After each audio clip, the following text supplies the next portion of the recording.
कामयाबी का जुनून होना चाहिए, फिर मुश्किलों की क्या औकात। अगर आप में एक बार जुनून छा जाए तो फिर आपको कौन रोक सकता है कामयाब होने से। वेलकम दोस्तों, CAC में आपका फिर से स्वागत है। तो आज ज्योग्राफी के इस लेक्चर में हम लोग कुछ बेसिक कॉन्सेप्ट्स देखेंगे, जैसे लैटिट्यूड, अक्षांश, लॉन्गिट्यूड, देशांतर, सीजन्स ऑन अर्थ, ऋतुएं और टाइम जोन्स, समय क्षेत्र। जैसा कि कुछ लोग, आप में से कुछ लोगों ने कमेंट करके हमें फीडबैक दिया है कि हमें बेसिक्स से सीखना है, तो आप बिल्कुल चिंता मत कीजिए, हम लोग बिल्कुल बेसिक्स से सिखाएंगे।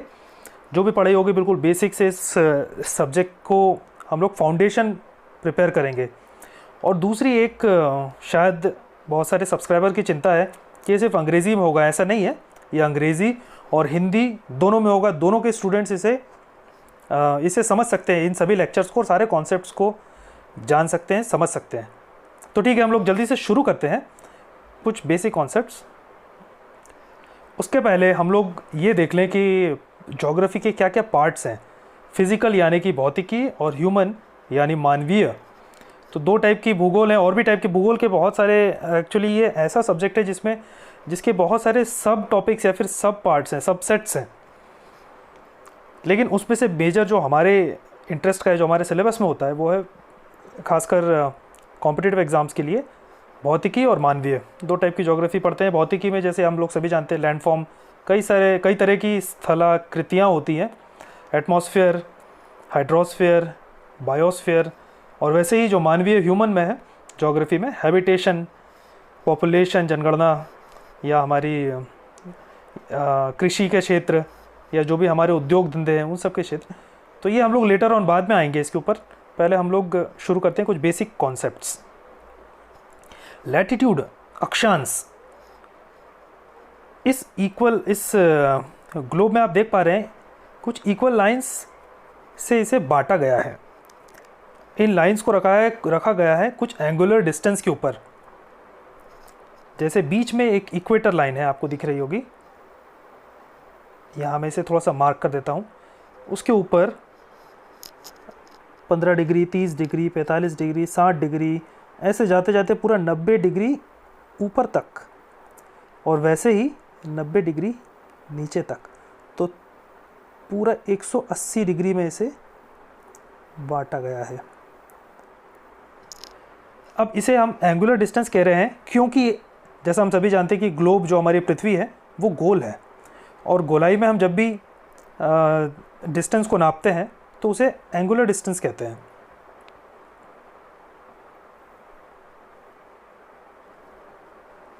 तो अब देखिए, इन कोणों से हम किस तरह से एग्जैक्ट लोकेशन या स्थिति मार्क कर सकते हैं।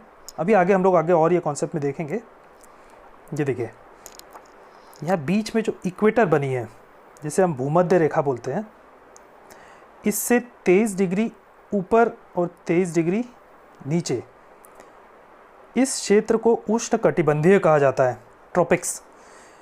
तो जो 23.5 डिग्री नॉर्थ, इसे ट्रॉपिक ऑफ कैंसर, और वैसे ही 23.5 डिग्री साउथ को ट्रॉपिक ऑफ कैप्रिकॉर्न कहा गया है।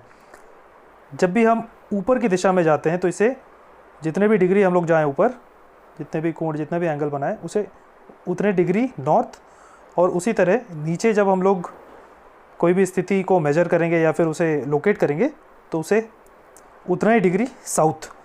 जैसे एग्जांपल यहाँ ले लीजिए कि इस 23 डिग्री से थोड़ा सा नीचे अगर मैं बनाऊँ तो यहाँ पर लगभग 45-50 डिग्री के आसपास ये साउथ कहलाएगा। तो सबसे नीचे क्या हो गया, 90 डिग्री साउथ, और सबसे ऊपर हो गया 90 डिग्री नॉर्थ पोल।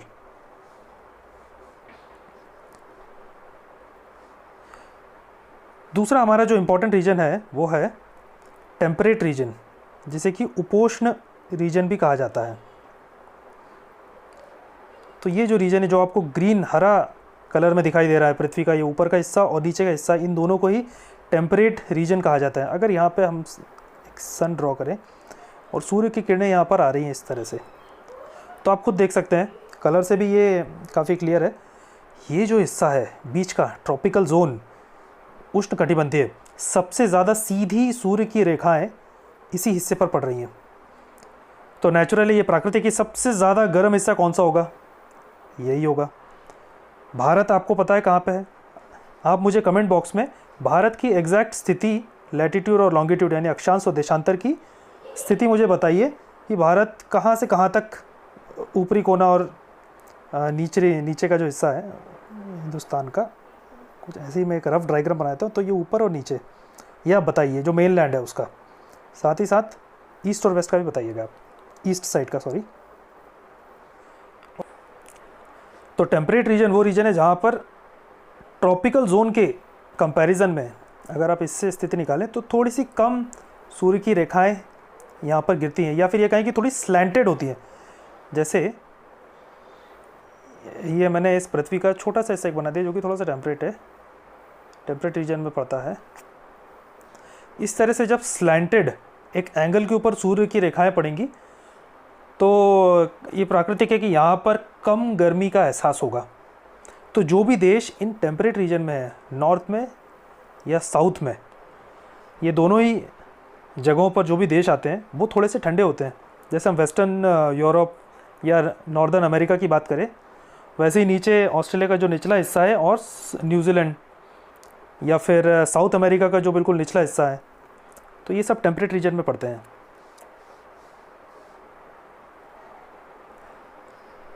तो अब नेक्स्ट जो रीजन है वो है पोलर रीजन, ऊपर और नीचे, नॉर्थ पोल और साउथ पोल। सबसे ठंडे हम सभी जानते हैं कि यहाँ दोनों ही तरफ बर्फ़ जमी हुई है, एक तरफ है आर्कटिक और एक तरफ है अंटार्कटिका।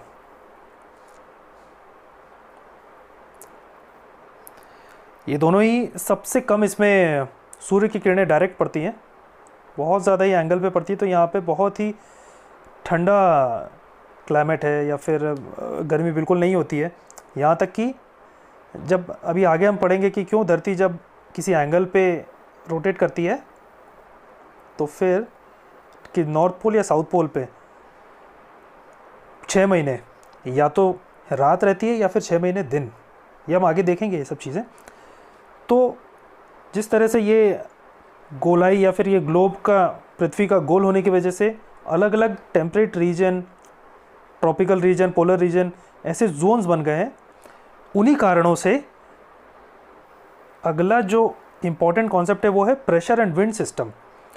इसी कारण से जहाँ पर सूर्य की गर्मी थोड़ी सी कम है, सूर्य की किरणें थोड़ी कम है, जहाँ गर्म टेम्परेचर नहीं है, ठंडा टेम्परेचर है, जहाँ पर बिल्कुल ठंडा टेम्परेचर है, तो क्या होता है, यहाँ की जो हवा है और यहाँ की जो हवा है, जो विंड सिस्टम है, और ये बीच वाले ट्रॉपिकल जोन की, इसमें बहुत फ़र्क आता है। यहाँ की विंड और ट्रॉपिकल जोन की विंड क्यों फ़र्क आता है?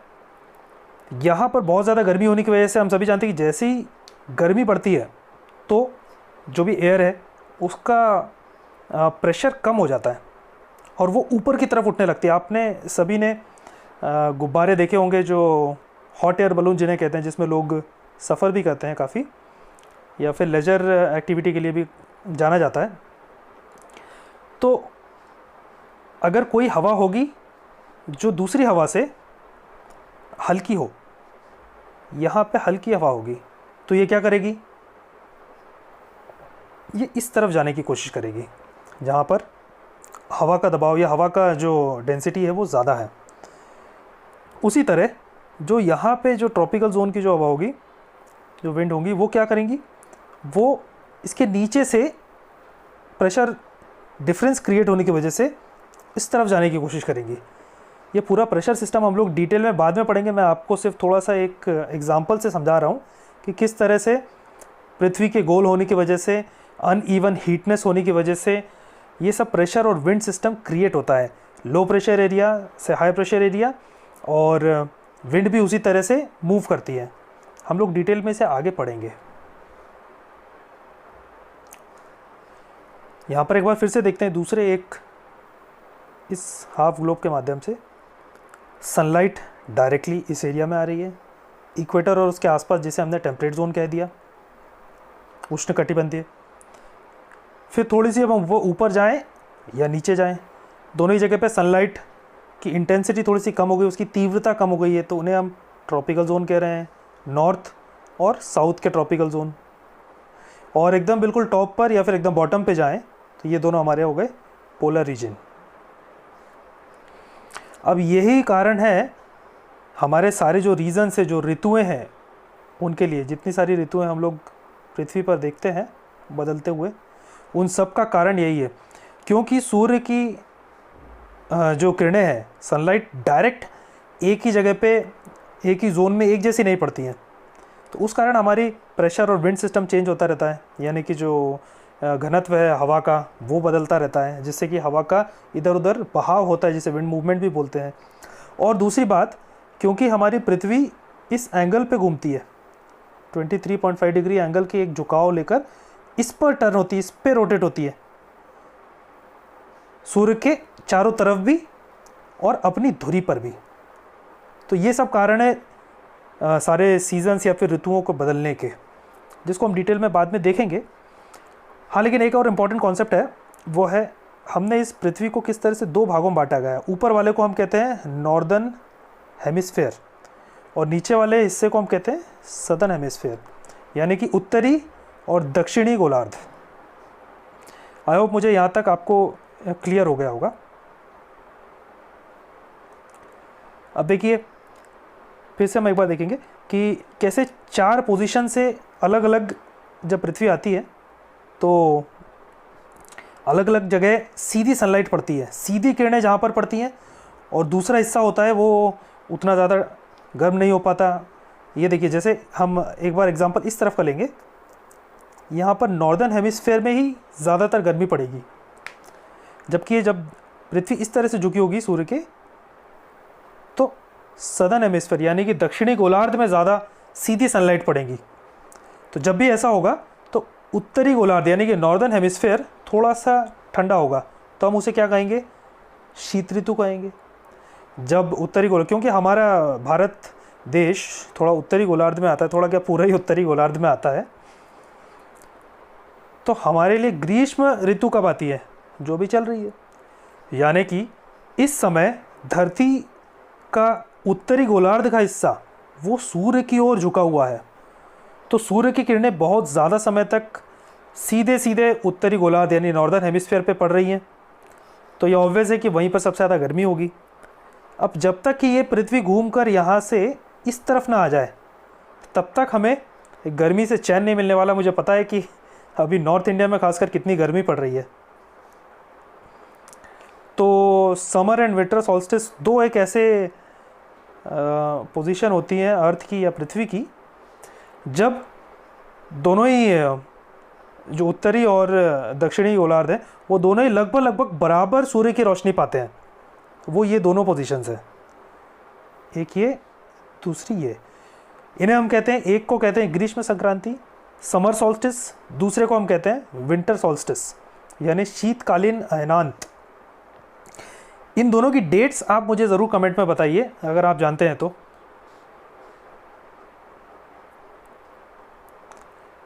अब अगला जो कॉन्सेप्ट है वो है देशांतर, लॉन्गिट्यूड। अब फिर से, क्योंकि हमारी पृथ्वी के गोल होने के कारण हम जितनी भी दूरियां नापते हैं पृथ्वी के ऊपर, उसे एंगल में नापते हैं, यानी कि उसे कोई ना कोई कोण दे देते हैं। तो हमने एक मान लिया, ये 0 डिग्री एंगल। देखिए, इसे कहीं भी माना जा सकता था, लेकिन क्योंकि वहाँ पर ग्रीनविच है जहाँ पे सबसे पुरानी ऑब्जर्वेटरी में से एक है, तो वहाँ से लाइन गुजरती है, इसीलिए एक ट्रेडिशनली इसे 0 डिग्री प्राइम मेरिडियन मान लिया गया। हालांकि ये कोई फिक्स नहीं, ये प्राकृतिक तौर से नहीं दिया गया है, ये हम लोगों ने अपने कन्वीनियंस के लिए, ताकि सभी पूरी दुनिया के सारे देश एक जैसी गणना कर सकें, तो इसीलिए इसे 0 डिग्री मान लिया गया। अब जैसे ही हम इस स्थान से, इस 0 डिग्री, ये कोई एक स्थान नहीं बल्कि ये पूरी लाइन है, इससे जैसे ही हम, अगर इसे हम 0 मान लें तो इस तरफ हो गया ईस्ट यानी पूर्व, और इस तरफ हो गया हमारा वेस्ट यानी कि पश्चिम, सॉरी। तो हम जिस तरह से पृथ्वी को आधा आधा करके ऊपर और नीचे के गोलार्ध को बांट दिया था अलग अलग लाइंस में इस तरह से, वैसे ही हम इसे अब पृथ्वी को ऐसे वर्टिकल लाइंस में बांटेंगे, ये दूसरी आ गई 10 डिग्री पे, ये 20 डिग्री पे, 30, 40, 50, इस तरह से पूरी यहाँ तक जाएगी, 90 और 90 इधर। तो 90 डिग्री ईस्ट, 90 डिग्री वेस्ट यहाँ इसमें दिख रहा है। अब प्राइम मेरिडियन का कॉन्सेप्ट मैंने आपको बता दिया पहले ही।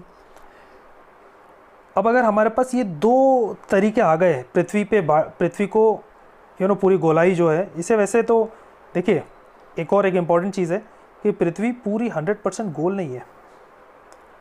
शायद आप लोग जानते हैं या नहीं जानते, इसे बोलते हैं हम जियोइड। जियोइड का मतलब क्या है कि ये ऊपर से और नीचे से इसके जो हिस्से हैं ये थोड़े से दबे हुए हैं, कुछ इस तरह से। कोई आलू आपने देखा होगा, मैंने थोड़ा ज़्यादा इसे बीच में से चौड़ा बना दिया, इतना नहीं है, हल्का सा थोड़ा सा दबा हुआ है ये।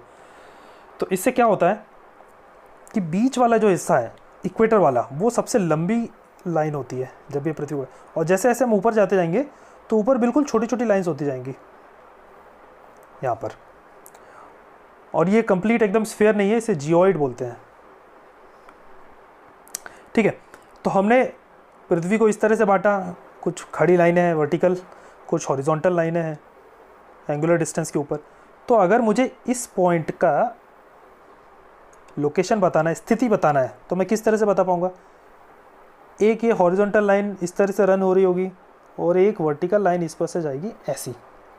तो अगर मुझे इस पॉइंट का एकदम एग्जैक्ट लैटिट्यूड और लॉन्गिट्यूड ये दोनों पता हो, तो क्या मैं इसका लोकेशन नहीं बता सकता, इसकी एकदम स्थिति, एग्जैक्ट स्थिति नहीं बता सकता? यही एक तरीका है स्थिति बताने का।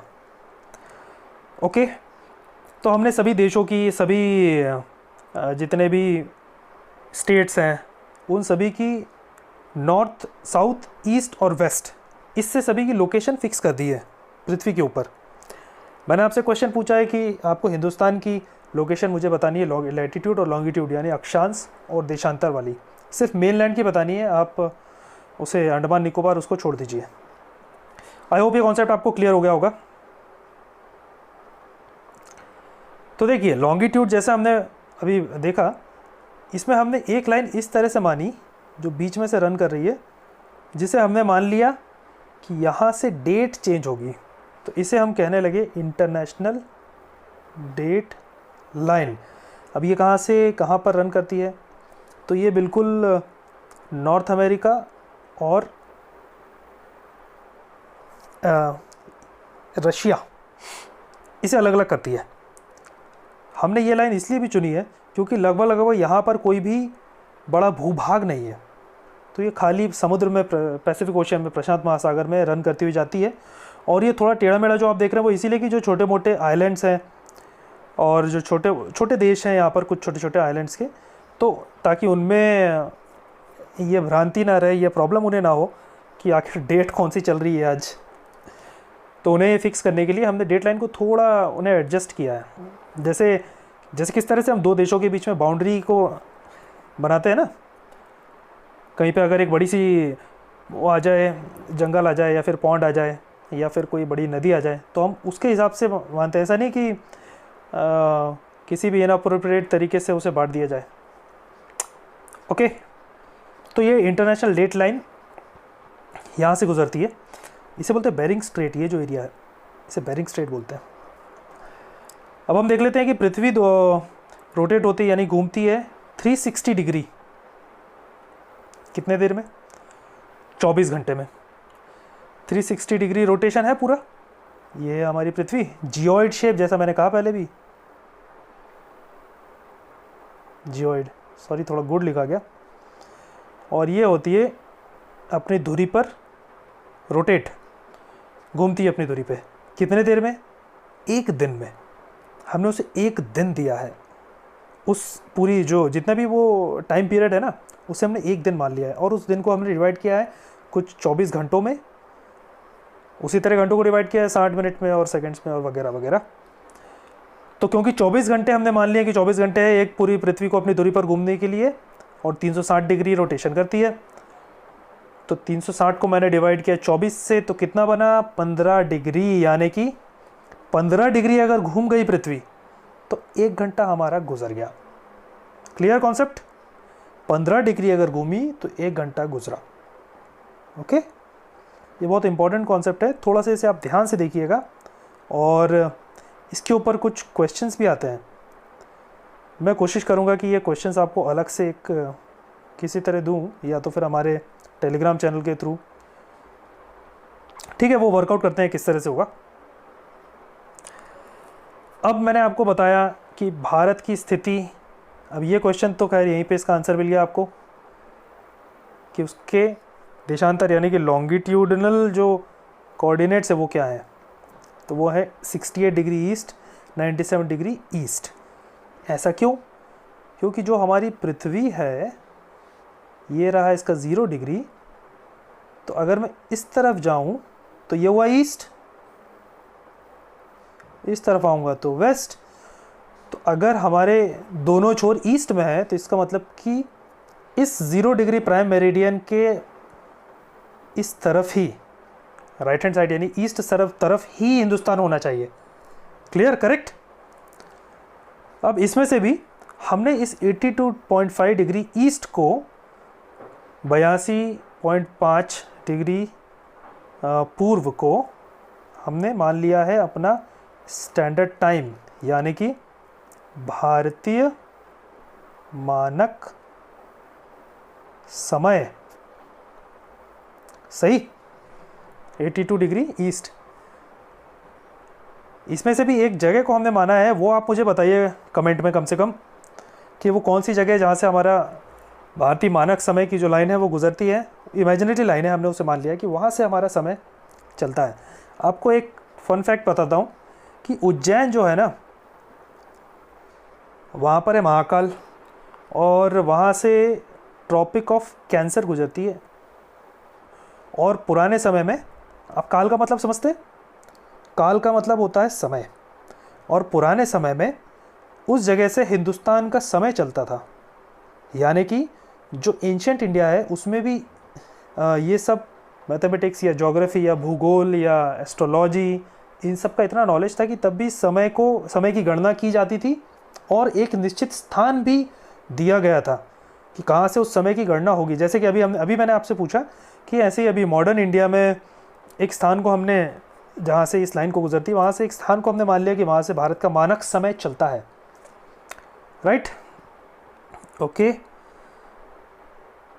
अब दूसरा एक और कॉन्सेप्ट ये है कि क्योंकि ईस्ट वेस्ट लगभग 3200 किलोमीटर है, ईस्ट सॉरी, तो ये जो हिस्सा है, यहाँ पे जो हिस्सा होगा, जो भी जगह होगी अरुणाचल प्रदेश की, और जहाँ पर जो गुजरात की जो जगह होगी, इन दोनों के समय में, समय तो क्योंकि भारतीय मानक समय तो एक जैसा होगा, लेकिन इन दोनों की जो रियल प्राकृतिक समय है, यानी कि जो सूर्योदय का समय है और जो सूर्यास्त का समय है, उसमें बहुत फ़र्क होगा। मैं क्या कहना चाह रहा हूँ, यहाँ पर सूर्यास्त जो हमने समय मान लिया भारतीय मानक समय, उस हिसाब से बहुत ही जल्दी होगा, 5 साढ़े 5 बजे, कभी 4 बजे भी। और इस तरफ जो सूर्यास्त होगा, क्योंकि हमारा समय टाइम हमने दिया हुआ है ना, सूर्य तो अपने टाइम से ही उगता है, ऑब्वियस सी बात है, उसकी किरणें पहले यहाँ पड़ती हैं ईस्ट में, बाद में वेस्टर्न कोस्ट पर पड़ती हैं। तो सूर्य की बात नहीं कर रहा हूँ मैं, जो समय हमने मान लिया बीच में से जो हमारा भारतीय मानक समय है, वो समय जब हमारी घड़ी में 6-7 बजा रहा होगा, तब जाके यहाँ पर सूर्योदय होगा। किसके मुकाबले? यहाँ से, ईस्ट के मुकाबले। इतना फ़र्क है, लगभग 2 घंटे का फ़र्क है। यहाँ पर 2 घंटे पहले हो जाता है ईस्ट में, जबकि वेस्ट में 2 घंटे बाद में होता है। ओके, आई होप सारे कॉन्सेप्ट्स आपको क्लियर हो गए होंगे। अब आपको इससे रिलेटेड अगर कुछ क्वेश्चन है, कुछ प्रश्न आपके मन में उठते हैं, कुछ भी डाउट्स है, कुछ शंकाएं हैं, तो आप उसे हमारे कमेंट बॉक्स में भेजिए, जैसे कि आप दूसरे वीडियोस के लिए भेज रहे हैं। एक और चीज़ मैं आपको ये भी खुला निमंत्रण देता हूँ कि अगर आपको पढ़ने में भी प्रॉब्लम हो रही हो, यानी कि पढ़ाई कैसे करें, या फिर कुछ और मोटिवेशनल इशू, कुछ भी ऐसा हो रहा हो, तो आप वो भी बता सकते हैं। उससे रिलेटेड भी क्वेश्चन पूछ सकते हैं। जैसे मान लीजिए आपका कंसंट्रेशन नहीं लग रहा है, या फिर मन भटकता है, या फिर कोई पर्टिकुलर सब्जेक्ट में ही प्रॉब्लम होती है, या उस सब्जेक्ट के किसी पर्टिकुलर टॉपिक में ही प्रॉब्लम होती है, तो वो चीज़ आप कमेंट बॉक्स में हमें कमेंट करके बता सकते हैं। जहाँ तक हमारी क्षमता है हम उसके लिए ज़रूर सॉल्यूशन आपको देंगे। तो आज के लिए इतना ही। Thank you so much for joining, और फीडबैक आप दीजिए आपको कैसा लगा ये लेक्चर। Thank you.